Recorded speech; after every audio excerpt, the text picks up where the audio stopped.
Assalamu alaikum dear students.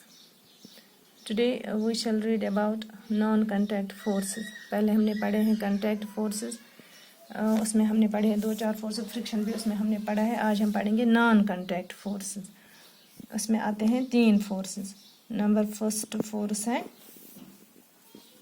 Magnetic force. Magnetic force. Magnetic force. Number second है इसमें electrostatic force. Electrostatic force non contact force में. Number third है gravitational force. Gravitational force. ओत्र पोर अस contact force. So force is exert gets between two bodies when the bodies are in contact with each other. Yel tum panwe touch karan.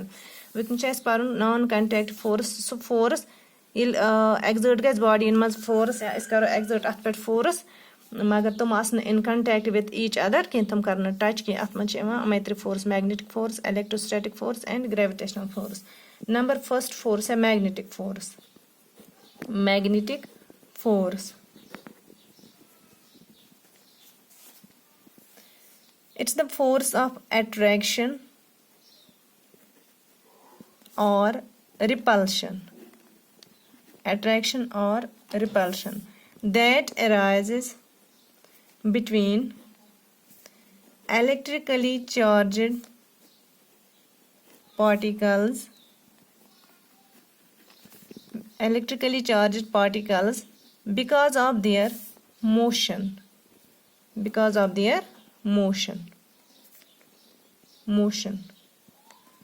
तार फिक्री example से दिम example अगर इस magnetic बार निमो ज मैग्नेटिक बार मैग्नेट है मैग्नेट मैग्नेट बार ज निमो यच अख एंड यच अख एंड ज यमन फॉर एग्जाम्पल यथ अख एंड यथ युथी अख and back and Yemen and ज मैग्नेट बार दोन ज एंड. अगर हम मैग्नेटिक बार ज निमो तिथ कन पानस नजदीक अमन हंद सेम एंड अनो अकी साइड. ख्याल थो योकन यथ अनो यह एंड यथ अनो यह एंड अकी नजदीक अकिस अकिस नजदीक अनो अम अकी एंड की तरफ. तम मतलब गो निमन दोन मज गस तम सात रिपल्शन. रिपल्शन तिकेज असन like poles towards each other. Like poles अन नजदीक अत गस रिपल्शन. नम लाइक पोल्स.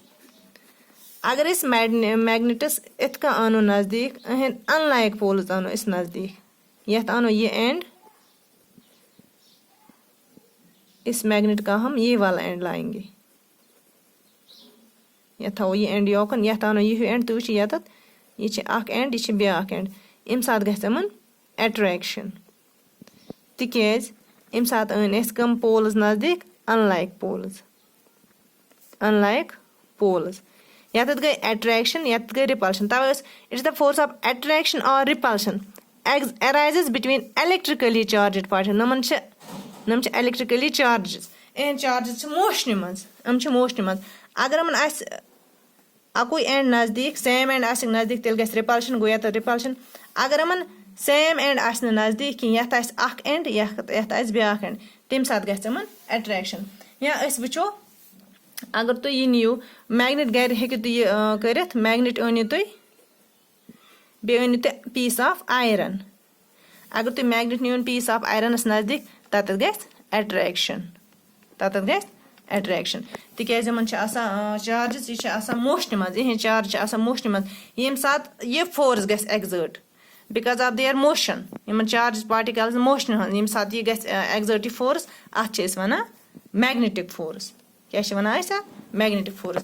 यह मैग्नेटिक फोर्स तवे यह कंटैक्ट नॉन कंटैक्ट फोर्स तमे मूजूब तिकेज यम ज बॉडी इन टच गम टच कर पान ओन अस नजदीक मगर टच कोरुक न अमो कह.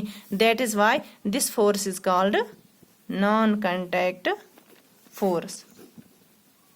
कर बे repeat. It's the force of attraction और repulsion arises between electrically charged particles because of their motion. یَتھ سَمجھِو because of their motion. یُس electrically charged particles چھِ یُس charge چھِ یِمن یہِ چھِ آسان motion منٛز. It is the basic force responsible for attraction of magnets for iron. یُس مےٚ یوٚتام ووٚن attraction of magnets for iron. یُس magnet سۭتۍ چھِ iron گژھان attract پانہٕ ؤنۍ اَتھ چھِ أسۍ وَنان magnetic force. That is enough for today. Allah Hafiz.